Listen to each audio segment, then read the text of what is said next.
Okay. Pakita natin yung material na dinevelop ko. This material I'm using is a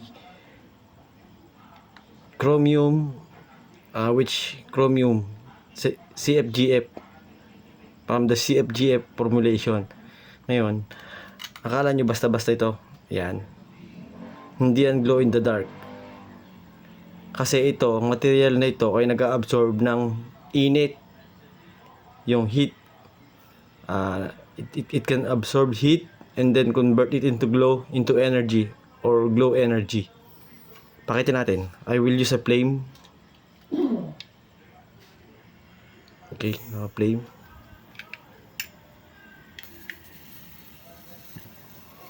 Okay, see,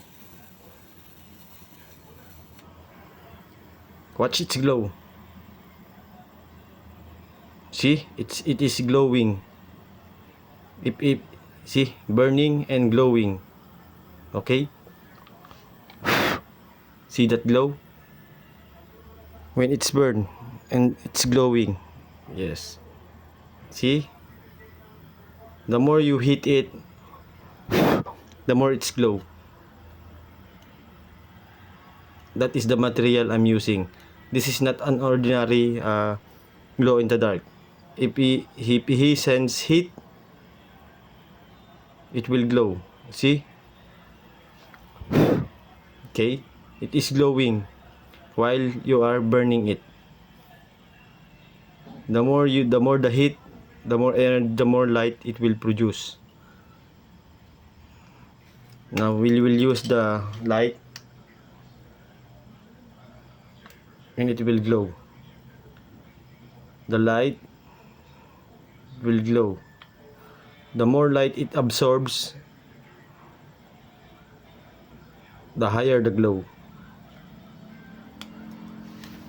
See?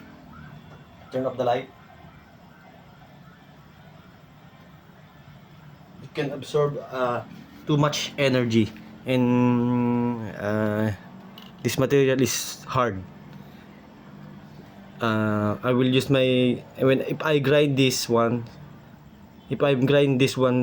using a carbide, it will glow because this material absorbs heat, not only UV but heat.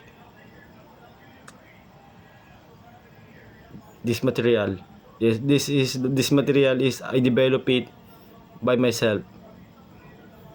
This is not ordinary glow in the dark. Not ordinary. This is not ordinary. The more you heat it, the more it glow. The higher the heat temperature, the more it glow. I will improve it. Okay? I will improve it on the long run. I will improve the formulation of this. This is not an ordinary glow in the dark. See? Can easily absorb energy. Even if you now we will hit again the right part.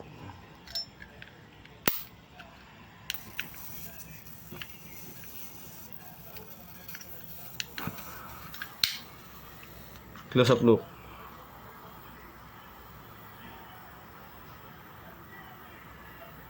See? It glows.